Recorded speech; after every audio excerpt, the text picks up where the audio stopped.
From out of nowhere, the flying saucer mystery is with us.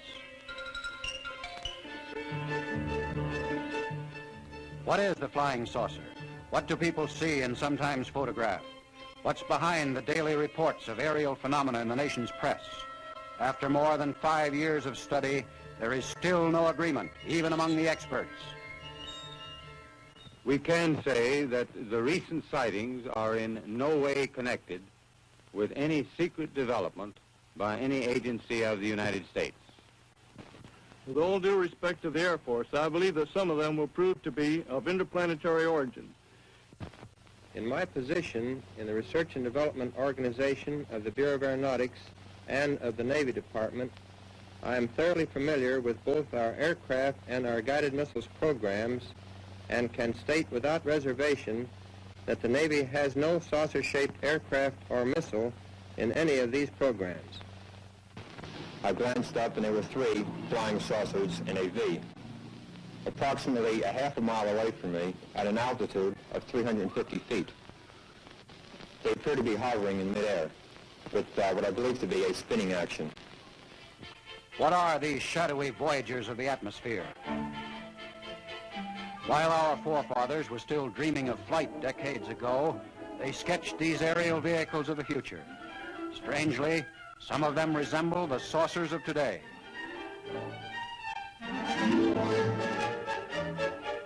When we went to work to make reality out of these dreams, we fashioned crude rocket-propelled devices such as these. While unsuccessful in themselves, they proved to be our first fumbling efforts to master the techniques of jet and rocket propulsion. If the flying saucers are of this earth, this may be how they were born, with their later growth and maturity cloaked in official secrecy. When the smoke of the war blew away in 1945, we found ourselves suddenly arrived in the age of rocket propulsion. However, since then, the lid has been on. Other than announcements of ever-increasing altitudes reached by the rockets, we have had no reports, though we know millions are being spent on them. To our knowledge, the engines in the B-47 are the most powerful in use today. Yet the announced speed of this airplane is only 600 miles per hour, a mere fraction of the velocity of the discs. Only if radically new aerodynamics are in use could the discs be powered by jet engines of today. This is a Thunderjet executing a loop, hazardous in a jet plane because of the centrifugal force the pilot must withstand during the pullout. Yet characteristic of the saucers is their fantastic maneuverability. Discs, moving at many times the speed of sound, suddenly reverse direction. Flight surgeons say any human pilot attempting this would perish instantly.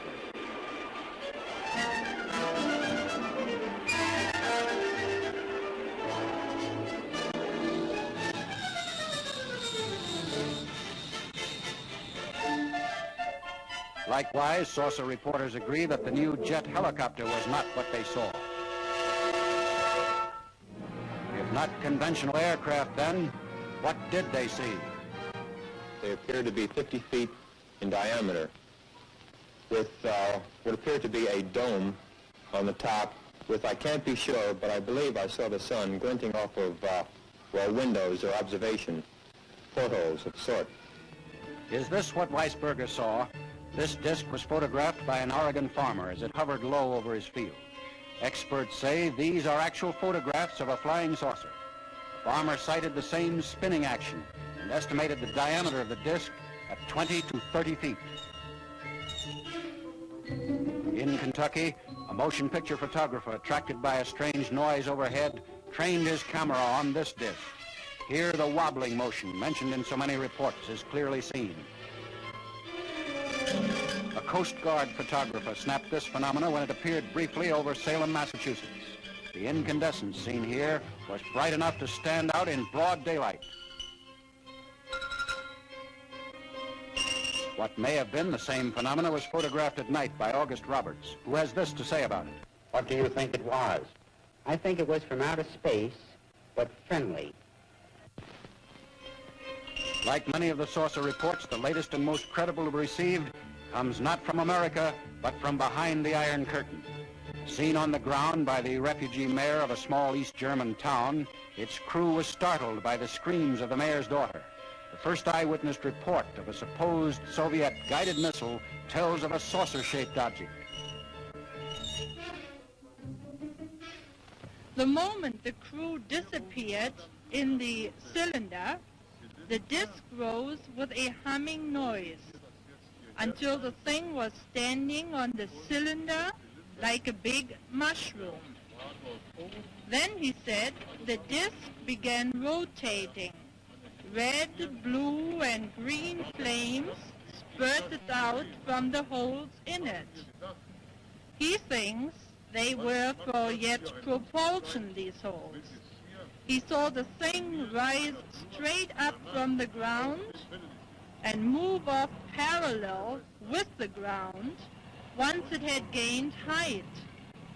It moved faster, he said, than any fighter plane he has seen, and it made a terrible roaring noise.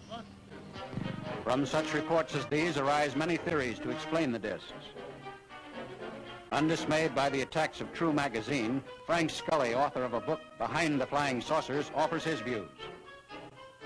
Now, of course, to assume that there's no intelligence equal to ours anywhere else in the universe is to belittle the universe, because we don't show much intelligence, obviously. But the likelihood of other planets elsewhere in other planetary systems, in other universes, of having not only what we got, but lots more, since the planets might be older, their intelligences could be much more mature, more advanced. They could have even passed through an atomic age long ago. Or they could have been souls that never were fouled up like our Adam and Eve and never went through all this.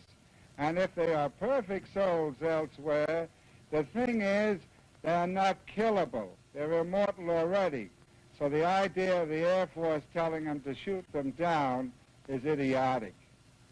Next, a more conventional theory is advanced by physicist Noel Scott.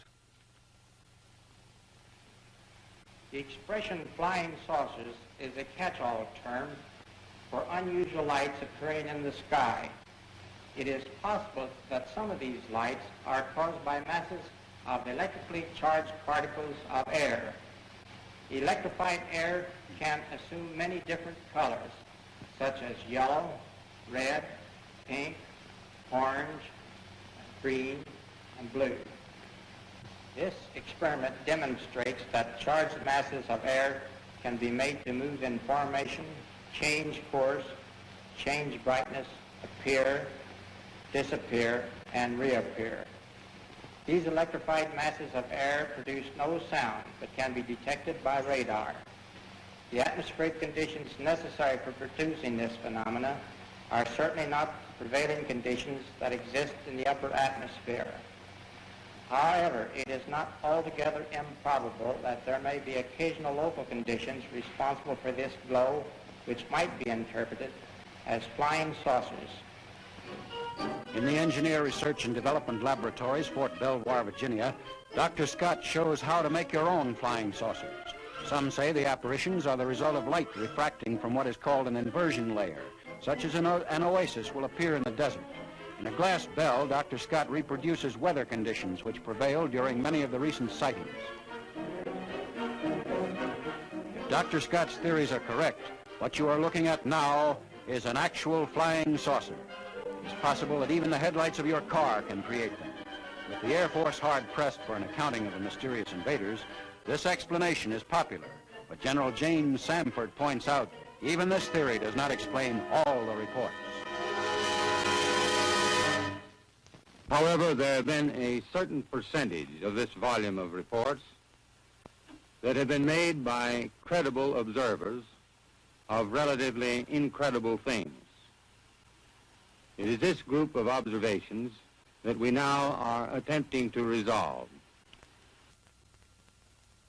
We have, as of date, come to only one firm conclusion with respect to this remaining percentage, and that is that it does not contain any pattern of purpose or of consistency that we can relate to any conceivable threat to the United States. According to the general, these weather balloons are the flying saucers that many people see. Still, he cautions that a few reports cannot be so easily explained. It is these reports that interest Donald Kehoe, sponsor of a theory that is growing in popularity.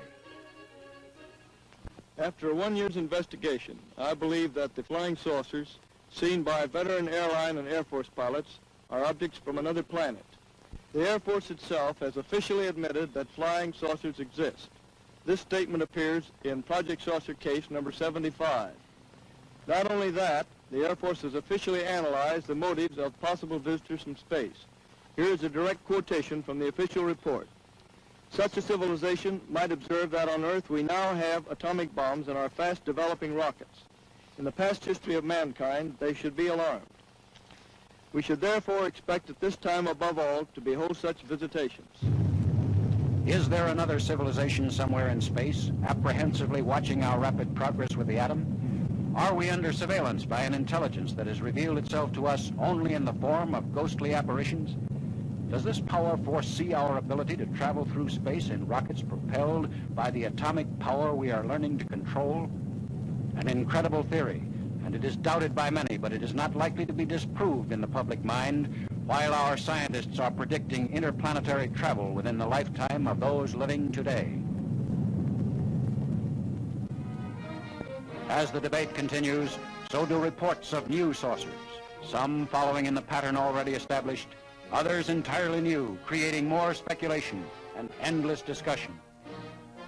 Project Saucer, the official Air Force investigation of the phenomena, has been reopened.